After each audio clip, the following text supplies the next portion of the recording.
Queridos hermanos, vamos a mirar un poquito hoy las palabras que Jesús dice en la cruz cuando está crucificado, ¿no? Hay algunas cosas, palabras que él dice que son levantados por los evangelistas y que podemos ver que no combinan un evangelio con otro. Vamos a ver de qué se trata. Primero debemos recordar que cada evangelista ha escrito su evangelio desde una perspectiva, desde una perspectiva. Estas perspectivas tienen que ver con los roles de Dios en la historia de la salvación. Entonces tenemos Mateo desde la perspectiva del hombre, de su humanidad, Marcos desde la mirada del pueblo hebreo, el pueblo elegido, el rol de la divinidad, educando el pueblo hebreo, que es el que allana los caminos para la llegada del Mesías. Lucas, que es la perspectiva del animal al sacrificio. El animal al sacrificio, el Cordero de Dios que quita el pecado del mundo. Desde allí habla Lucas, por eso su evangelio recalca la misericordia, ¿no? Recordamos que en el Antiguo Testamento Dios decía misericordia quiero, no sacrificio, y Jesús lo vuelve a decir, ¿no? Misericordia, no sacrificio. Luego tenemos a Juan, el evangelio más teológico y de mayor altura en relación a tratar de entender el rol de Dios en la historia de la salvación. Pero como Dios, porque en realidad Dios es todos los roles, pero en Juan se muestra la divinidad, ¿no? Y podemos entender un poco más a Jesús, el Verbo encarnado, ¿no? Puso su tienda entre nosotros, el Verbo estaba desde el principio y la palabra era Dios, ¿no? En el principio la palabra era la palabra y la palabra estaba vuelta hacia Dios y la palabra era Dios. Así empieza Juan y Juan ya nos muestra que Jesús es el Verbo encarnado y que es Dios. No hay nada que conversar. Entonces, vamos a ver un poquito estas palabras que por lo general se enumeran como 7 palabras que Jesús dice en la cruz. Veamos. Jesús dice, Padre, perdónalos porque no saben lo que hacen. Bueno, esto es común a todo el Antiguo Testamento y luego continúa como pensamiento de Dios y comprensión y misericordia de Dios en el Nuevo Testamento.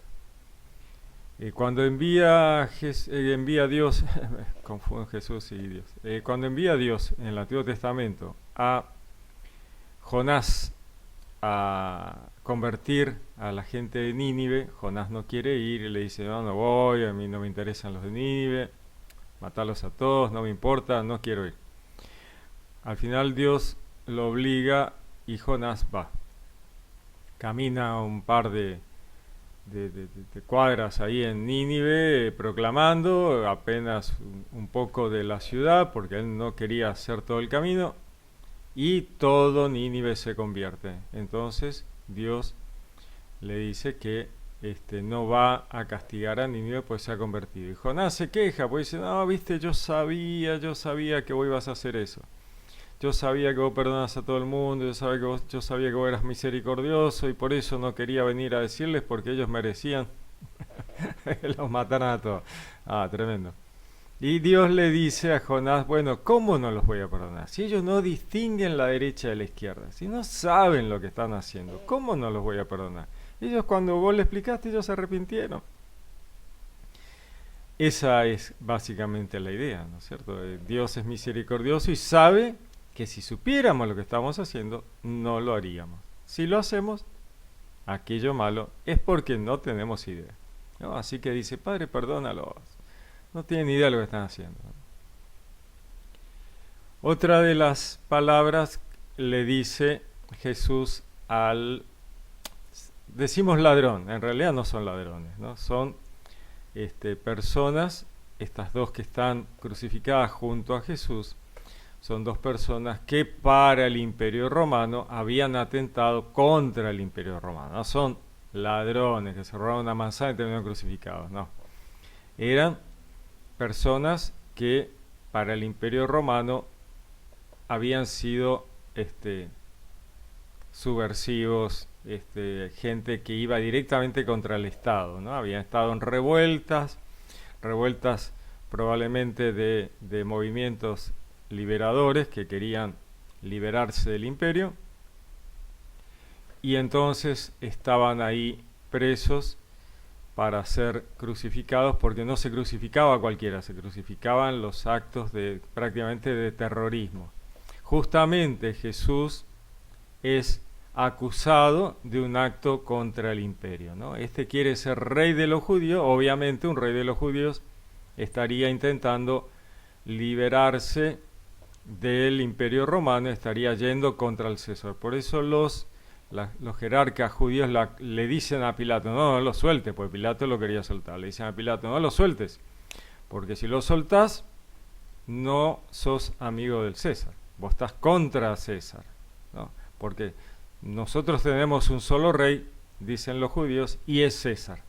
Entonces le están acusando a Pilato de querer imponer un rey a los judíos que no es el César, por lo tanto estaría avalando un movimiento de liberación. O sea, una cosa gravísima para Pilato. Dice, bueno, Pilato dice, hasta acá llegué, hice lo que pude, no hay forma, voy a terminar siendo penalizado por César yo, dice Pilato, no, olvídate, no lo voy a hacer. Así que ahí está, hagan lo que quieran con Jesús. Se lo devuelve a la jerarquía judía para que ellos continúen con esta condena de crucifixión, que no era a cualquiera. Eran casos muy graves de sedición. Y Jesús en ese momento se transforma en un sedicioso contra Roma, ¿no? Por las acusaciones de los jerarcas judíos. Entonces, estos que están crucificados con Jesús no son ladrones, son sediciosos. Estos sediciosos son personas complicadas. Probablemente Barrabás había sido parte de este grupo, y justamente Pilato les dice, ¿qué hago? ¿Libero a su rey o libero a Barrabás? Barrabás era otro preso político, porque solo los presos políticos eran liberados en las fiestas como estas que vemos en Pascua. Entonces Pilato, buscándole la vuelta al asunto para poder encontrar un gris y dentro de la ley liberar a Jesús, les dice, no quieren que lo libere, estamos en las fiestas. En las fiestas, por lo general, se libera a algún preso político. No quieren que libere a este preso político, que es Jesús. Y él dice, no, a ese no, liberalo a Barrabás. Barrabás había estado metido en un problema de sedición. Entonces, tanto Jesús como Barrabás entran en el gris de la ley de liberar un preso político en las fiestas. Y ellos dicen, Jesús no, libéralo a Barrabás, ¿no? Está visto que Barrabás y los otros dos que están crucificados con Jesús eran parte de sediciones contra el imperio. Lo liberan a Barrabás y Jesús va a ser crucificado junto con los otros dos sediciosos. No son ladrones, son sediciosos. Entonces, uno de ellos le dice a Jesús, bueno, vos, ¿por qué nos liberás a todos? Vos que eras el que podía hacer todo tipo de cosas, ¿no? Y como molestando a Jesús, ¿no? Y el otro, que está del otro lado, le dice, mirá, no molestes a este justo, que nosotros nos merecemos estar acá, pero él no hizo nada, ¿no? Y entonces Jesús le dice yo te aseguro que hoy estarás conmigo en el paraíso. En el griego original no hay signos de puntuación, está todo escrito de corrido. Entonces algunas facciones cristianas que niegan que el alma pueda ir directamente al paraíso, al reino de los cielos, a la vida eterna, en el mismo momento de morir, dicen, no, eso no existe, no puede ser. Dios no puede, Jesús no pudo haber llevado a nadie directamente al paraíso.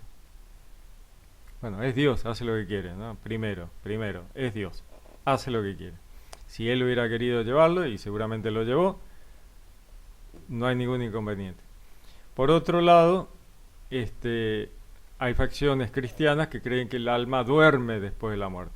No, ¿cómo va a ir al cielo inmediatamente? No, se fue a dormir y a esperar la trompeta que llame para levantarse del sepulcro. Bueno, ¿por qué? Porque Jesús había dicho, bueno, los muertos que están en los sepulcros van a salir de ellos al escuchar la trompeta. Bueno, es toda una imagen de la voz de Dios, que es aquella trompeta que vemos en el Apocalipsis, que se escucha la voz de Dios como una trompeta, hace salir a los muertos de los sepulcros. ¿Quiénes son esos muertos de los sepulcros? Bueno, toda la humanidad que está muerta en función de, como vemos en el Edén, de haber internalizado el producto, comer del fruto, internalizado el producto del árbol de la ciencia del bien y del mal, que es el conocimiento profundo y desmenuzado de la filosofía. Haber alcanzado el conocimiento del bien y del mal. Eso te hace imputable, ¿no es cierto? Si vos no sabes nada, no podés ser castigado. Pero si sabes, bueno, ahí. Y entonces, la muerte segunda es una posibilidad en la humanidad, y Jesús viene a rescatarnos de esa posible muerte segunda. Por eso estamos muertos, ¿no?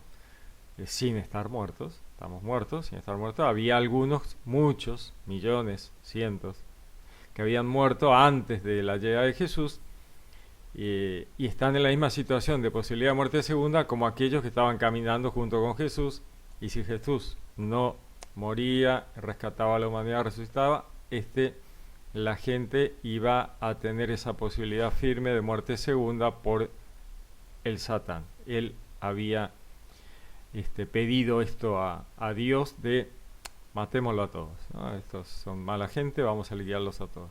Entonces la muerte segunda está de base hasta que Jesús rescata. Por eso Jesús rescata a la humanidad para liberarnos de la posibilidad de la muerte segunda. Y de ahí la muerte es vencida, ¿no es cierto? Cuando vemos el libro de Apocalipsis, uno de los jinetes que salen cuando se abre el libro de los sellos, de aquello que estaba oculto, el jinete vencedor que sale primero, vencedor para seguir venciendo, es Jesús con el Evangelio, ¿no? Con el arco, que es el Evangelio que va a todas partes del mundo. Ese es vencedor para seguir venciendo, o sea, siempre. Y detrás salen los jinetes vencidos, las fuerzas arrolladoras, avaladas, empujadas por el Satán, que perdieron. Y ahí sale el jinete rojo de la violencia, el jinete negro de la economía opresiva, el jinete verdoso de los cadáveres en descomposición, de la muerte segunda. Vencida, por Jesús, por el rescate que paga y el Evangelio. Entonces salen los muertos que estaban en los sepulcros al escuchar la trompeta. Bueno, es la voz de Dios, y toda la humanidad sale de los sepulcros y ya no van a morir, esa muerte segunda. Así que por eso Jesús lo conoce a este sedicioso que está crucificado con él, lo conoce profundamente, como a todos, conoce su corazón, y está visto que él ve que este hombre toda su vida había deseado al morir ir al paraíso con Dios. Eso había sido su motivo de soportar las cosas de la vida, ¿no?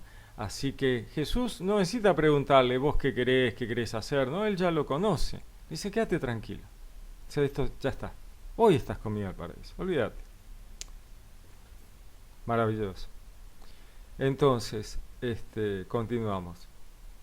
Jesús en la cruz también le dice a María y a Juan, le dice, mujer, aquí tienes a tu hijo, por Juan, ¿no? A María le dice que Juan, el evangelista, va a ser de ahí en más su hijo. Madre, aquí tienes a tu hijo. Y le dice a Juan, hijo, aquí tienes a tu madre. Había una relación muy especial entre Jesús y Juan en particular, ¿no? Cuando vemos a Juan en la última cena, Juan está apoyado en el seno de Jesús, ¿no? Esa cosa tan amorosa de estar en el seno de Jesús, así dice el griego. No dice en el pecho, dice en el seno, profundamente en Jesús, el discípulo que Jesús amaba. Jesús ama a todos, ¿no es cierto? Pero está visto que Juan tiene algo especial y por eso Jesús le muestra las revelaciones del Apocalipsis, ¿no? Las revelaciones de Jesucristo, que es el libro que se llama Apocalipsis.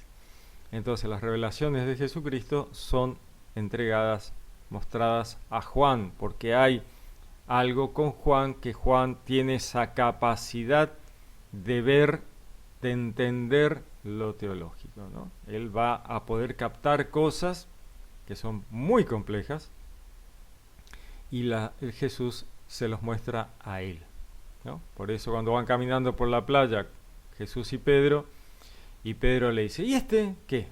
Y él le dice, ¿y si yo quiero que él esté cuando yo vuelva, a vos qué? Esa conversación es maravillosa. Y entonces todos creían que Juan iba a estar vivo cuando Jesús volviera.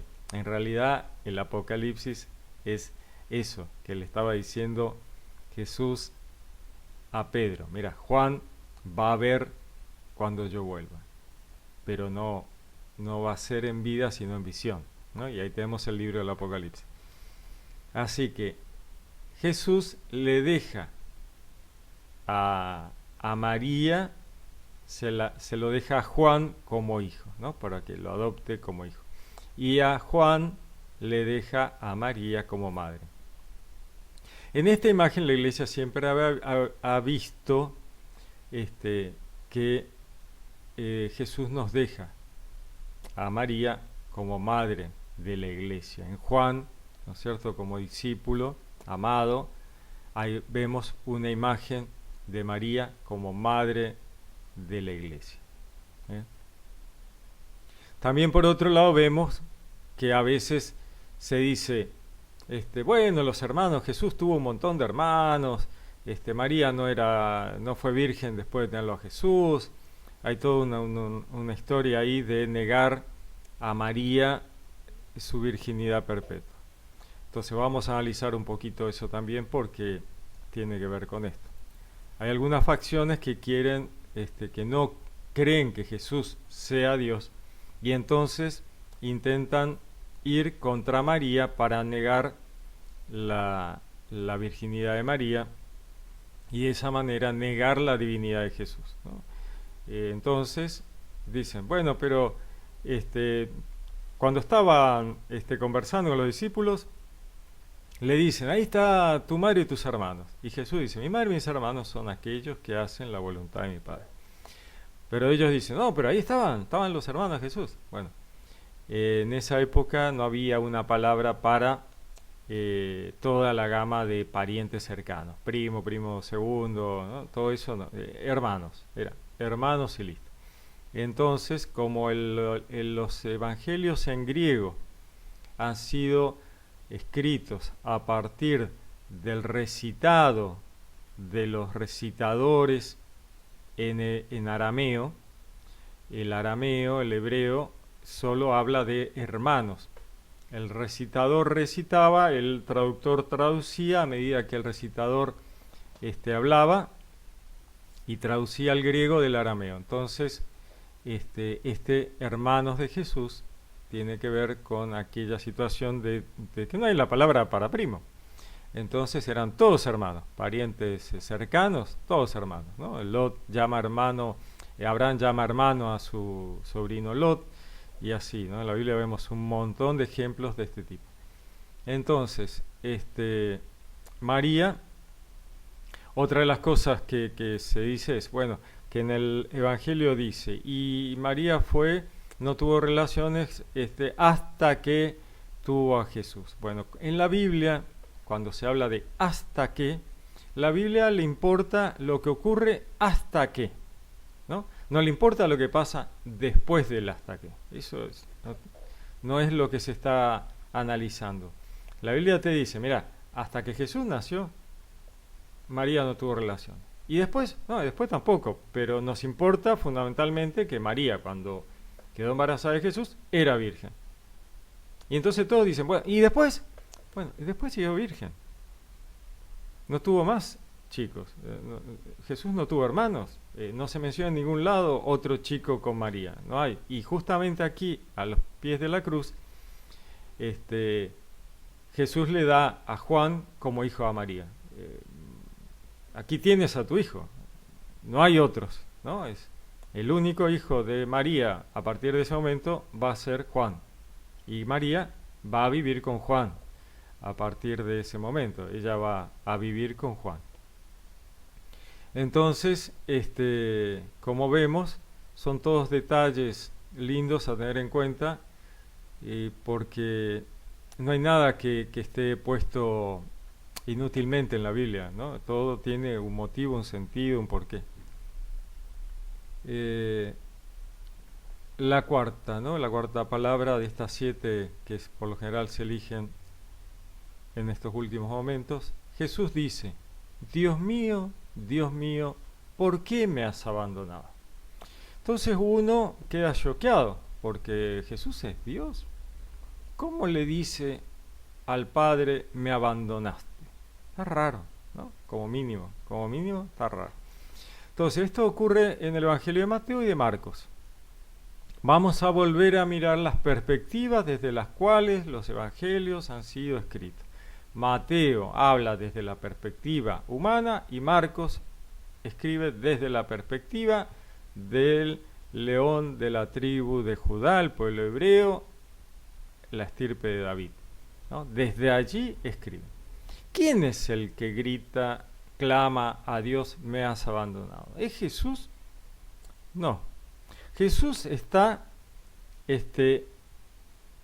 llevando con él a toda la humanidad, ¿no? Él dice, cuando yo sea elevado, todos serán arrastrados conmigo, ¿no? A través de él es la puerta abierta en el cielo, la cual nos habla Juan en el Apocalipsis. Toda la humanidad es arrastrada a través de Jesús para ir al reino de los cielos, a la vida eterna. Pero él se está muriendo. Jesús está muriendo en la cruz, así que el pueblo hebreo que ha clamado por un Mesías durante toda su existencia, ve ahora sus esperanzas destruidas y aplastadas, ¿no? Aquel Mesías, su liberador, está siendo muerto en una cruz, por lo cual todo el pueblo hebreo clama, ¿por qué me has abandonado? Y toda la humanidad clama, ¿por qué me has abandonado? Mateo y Marcos, ¿no? Mateos, la humanidad; Marcos, el pueblo hebreo. Ambos claman a Dios, ¿por qué me abandonaste? Yo ahora pensé que ya estaba resuelto. Vemos imágenes en el Antiguo Testamento de la mujer anciana que, habiendo perdido las esperanzas, tiene a su hijo, ¿no? Es esto, es una imagen de esto, ¿no? La humanidad y el pueblo hebreo han vivido esperando que Dios los rescate, pierden la esperanza de que tal cosa ocurra, pero en el último momento, cuando ya habían perdido las esperanzas, llega el Mesías. Bueno, llega el Mesías, pero se está muriendo en la cruz. Así que ellos, todas, humanidad y pueblo hebreo, atravesando a Jesús de manera trascendental y de una manera comunitaria, general, a toda la humanidad, claman, ¿por qué me has abandonado? Jesús es Dios. Él podría haberse bajado, si eso es lo que hubiera querido, que era lo que todos le decían. Che, bajate y rescatanos a nosotros. Si hubiera querido, lo hubiera hecho. Es Dios. No le costaba nada. Se quedó ahí y murió en la cruz para pagar el rescate, vencer a la muerte, resucitar, ¿no es cierto? Pero en uso de su libre albedrío, ¿eh? Y para cumplir lo que el Padre le había pedido que hiciera. Muy bien. Jesús dice, tengo sed. Primero ya le habían ofrecido vino con especias para calmarle los dolores. Eso era lo que le habían ofrecido los romanos y Jesús lo rechaza. Dice, no quiero. Porque le daban un vino con mirra para anestesiarlos, ¿no? Los tipos sufrían tanto, los crucificados, que los romanos tenían ya preparado ahí los soldados y le daban para que el tipo que estaba crucificado quedara ahí adormecido y se muriera un poco mejor. Jesús lo rechaza, ¿no? Él no quiere tomar nada. En la última cena había dicho, ya no beberé más del jugo de la vid hasta que beba la copa en el reino de mi Padre. Bueno, es Dios. Entonces, ¿cuándo es el reino? ¿Cuándo llega el reino de Dios? Bueno, el reino de Dios llega con Él, ya lo había dicho, ya está, y ahí ya está asegurado el reino de Dios para la humanidad, y ya se une la tierra con el cielo, con Él muriendo en la cruz. Ya está hecho. Ya lo había dicho él antes, había dicho, esto ya está, yo ya me vuelvo al Padre, ya está, o sea, es Dios, ya lo ve cocinado, ya está, firme en abajo, listo, esto está hecho. Entonces, ¿qué es lo que está por tomar Jesús? Bueno, la cuarta copa del Pesaj. El Pesaj, en la tradición, eran 4 copas. Él tomó 3 con los discípulos tomaron la cuarta en la última cena, pero él no. Él no toma la cuarta copa del Pesaj, la va a tomar en la cruz. Pasa de mí este cáliz, le dice Jesús al Padre orando, pero no se haga tu voluntad sino la mía. Si puedo no tomar la cuarta copa en la cruz mientras estoy crucificado, sería genial. Pero hágase tu voluntad y no la mía. Así que la cuarta copa del Pesaj la toma Jesús crucificado de un hisopo que le acerca un romano. Entonces él dice, tengo sed para beber la cuarta copa del Pesaj, y con eso todo queda terminado. La bebe en la cruz. Evangelio de Juan, ¿no? Luego dice, todo está cumplido. Evangelio de Juan, todo está cumplido. Otra vez, un tema absolutamente teológico, ¿no es cierto? Toda la historia de la salvación, todas las prefiguraciones, todos los prototipos, todo lo que tenía que cumplirse, se ha cumplido. A nivel Dios. A nivel Dios. A nivel verbo encarnado, ¿no? El rol, todos los roles de la divinidad en la historia de la salvación han cumplido sus roles, se ha cumplido todo, todo está cumplido y Jesús muere. Evangelio de Juan, perfecto. También vemos que en Lucas Jesús dice, Padre, en tus manos encomiendo mi espíritu. Como Lucas es el evangelio que apunta, digamos, es escrito desde la perspectiva de el Cordero de Dios, el animal al sacrificio, Jesús se convierte en ese animal al sacrificio que paga los pecados de la humanidad por una cuestión de una forma de pagar los pecados que no era de Dios. Dios no quería matar a nadie, no quería sacrificios, no quería sangre derramada. ¿Eso a quién se le ocurrió? Bueno, eso se le ocurrió a Satán. El Satán inventó toda esta historia de los sacrificios, sangre derramada y todo eso, que no es una cuestión de Dios. Dios es pacífico. Dios no mata a nadie, no quiere saber nada con la sangre. Cuando vemos Génesis 1, que arranca ahí la creación, ¿no es cierto? Vemos Génesis 1, Dios, ¿qué dice? Les doy para el alimento las semillas del campo, el fruto de los árboles serán para ustedes alimento. Y la hierba del campo para los animales. O sea, no hay sangre, no hay muerte, no hay nada, ni siquiera para comer. Cuando llegamos a la última cena, Jesús, que es Dios, vuelve a Génesis 1. ¿Qué es lo que come en la última cena? ¿Qué es lo que nos deja en la última cena? Bueno, las semillas del campo y el fruto de los árboles, pan y vino. Porque Jesús es Dios y Dios es coherente, absolutamente coherente. Si no quiso sangre al principio, no la quiere ahora y no la quiere nunca. ¿Por qué querría sacrificios de animales o sacrificios humanos? No los quiso nunca.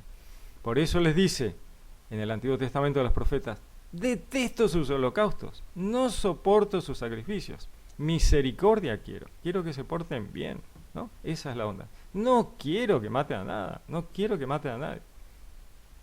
Pero los hebreos y todas las culturas de la zona en aquellos tiempos eran muy salvajes y habían sido mal asesorados por el Satán, y entonces pensaban que la forma de comprar a los dioses era a través de matar y derramar sangre. Una locura absoluta. Bueno, por eso Dios interviene en la historia de la humanidad y corrige esto, ¿no? Porque esto es un delirio, una locura total.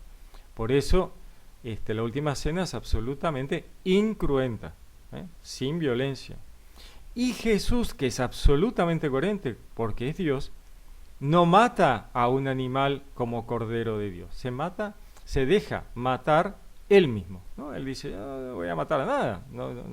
Dios no quiere sacrificios.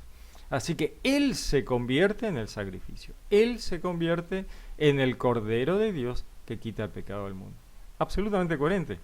Él va a ser el animal al sacrificio y como tal pone en las manos de Dios su espíritu, su aliento de vida.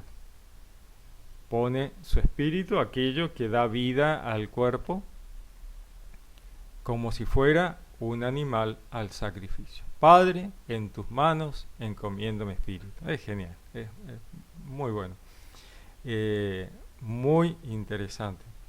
Pero para poder ver estas cosas es muy importante comprender los roles de Dios en la historia de la salvación y cómo cada evangelista ha escrito su evangelio desde una perspectiva. Para eso vemos el tetramorfo, las 4 formas de los vivientes, tanto del Apocalipsis como de la visión de Ezequiel, ¿no? Y entonces vemos que cada evangelista tiene asociado una de estas